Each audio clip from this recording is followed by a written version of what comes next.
नमस्कार, आप देख रहे हैं 4 PM और मैं हूं अभिषेक मिश्रा।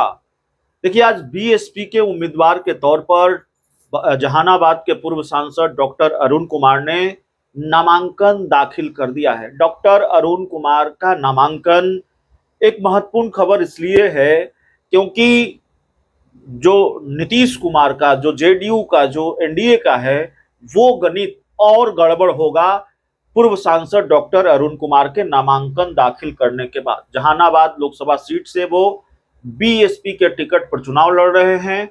जहानाबाद सीट से वो पहले सांसद भी रहे हैं और इस बार ये माना जा रहा था कि चिराग पासवान की पार्टी लोक जनशक्ति पार्टी रामविलास के उम्मीदवार वो होंगे। जहानाबाद सीट से वो चुनाव लड़ेंगे या फिर वो नवादा लोकसभा सीट से चुनाव लड़ेंगे, लेकिन चिराग पासवान के खाते में ये सीट नहीं आई। अरुण कुमार की नाराजगी इस बात को लेकर कि जहानाबाद सीट और नवादा सीट की उन्होंने डिमांड ही नहीं की और वो ये लगातार भरोसा देते रहे कि आपको टिकट मिलेगा, आपको चुनाव लड़ाएंगे।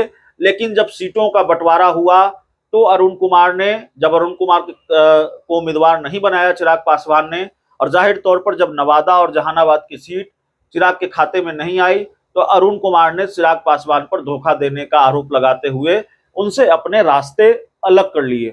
तो देखिए, अरुण कुमार, जहानाबाद का जो जातीय समीकरण है, जहानाबाद की जो लड़ाई है भूमिहार और यादवों के बीच होती रही है।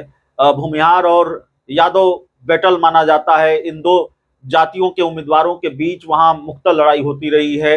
लेकिन 2019 के लोकसभा चुनाव में एक प्रयोग बिहार के मुख्यमंत्री नीतीश कुमार ने किया। चंदेश्वर प्रसाद चंद्रवंशी को अपना उम्मीदवार बनाया और चंदेश्वर प्रसाद चंद्रवंशी का ये प्रयोग सफल रहा। अति पिछड़ा उम्मीदवार को वहां से उतारने का प्रयोग सफल रहा।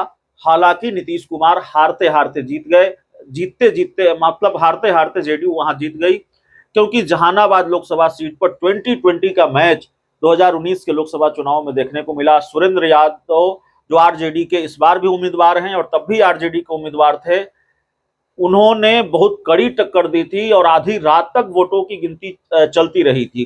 तो बहुत कांटे की लड़ाई, और इस बार सुरेंद्र यादव फिर मैदान में हैं।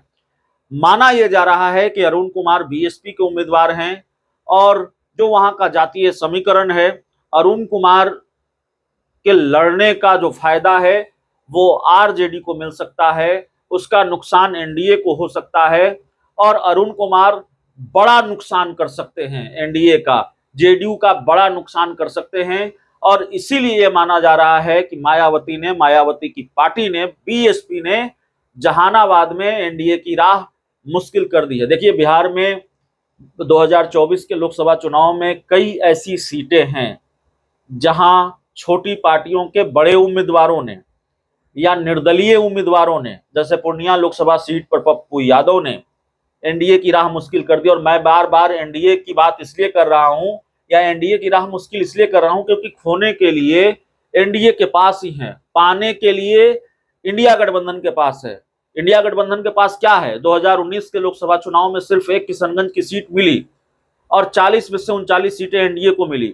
तो जो गंवाना है वो एनडीए को गंवाना है और जो पाना है वो इंडिया को पाना है। तो इसीलिए मैं ये कह रहा हूं कि पप्पू यादव एनडीए के लिए बड़े नुकसान साबित होंगे। पप्पू यादव निर्दलीय उम्मीदवार के तौर पर वहां से चुनाव लड़े। हिना साहब लड़ रही है चुनाव सीवान लोकसभा सीट से और वो सीट एनडीए की है, जेडीयू की वो सीट है। काराकाट से पवन सिंह निर्दलीय चुनाव लड़ रहे हैं। निर्दलीय उम्मीदवार के तौर पर वो एनडीए उम्मीदवार उपेंद्र कुशवाहा की मुश्किल बढ़ा रहे हैं। इसी तरह मैंने कहा कि छोटी पार्टियों के बड़े उम्मीदवार, छोटी पार्टी मैंने बसपा को इसलिए कहा कि बसपा का बिहार में कोई बहुत जनाधार नहीं है और उसके उम्मीदवार हैं तो बड़े उम्मीदवार हैं। डॉक्टर अरुण कुमार, उनकी अपनी एक साख है, जहानाबाद से सांसद रहे हैं, चुनाव लड़ रहे हैं। तो जाहिर तौर पर देखिए, लड़ाई तिरकोणीय तो हो गई है। आप अरुण कुमार को लड़ाई से बाहर नहीं कर सकते या लड़ाई से बाहर के तौर पर नहीं देख सकते। एक तरफ जेडीयू के चंदेश्वर चंद्रवंशी हैं जो एक प्रयोग के तौर पर हैं, वहां से उम्मीदवार नीतीश कुमार ने एक बार फिर अति पिछड़ा समाज से आने वाले चंदेश्वर चंद्रवंशी को मौका दिया है, उस सीट से मौका दिया है जहां यादव और भूमिहार के बीच लड़ाई होती रही है। और एक तरफ सुरेंद्र यादव हैं जो कड़ी टक्कर दी थी, जिन्होंने 2019 के लोकसभा चुनाव में और अब एक तरफ अरुण कुमार भी हैं, बसपा के उम्मीदवार जो सांसद रहे हैं यहां से। तो ये लड़ाई बहुत दिलचस्प हो गई है और दिलचस्प के साथ साथ जेडीयू के लिए बहुत मुश्किल हो गई है। बिहार में जेडीयू की कई सीटें जो फंसती हुई नजर आ रही है, उसमें एक सीट यह भी हो गई है, जहानाबाद की सीट भी जेडीयू की बहुत फंसी हुई नजर आ रही है अरुण कुमार की वजह से। बहुत बहुत धन्यवाद।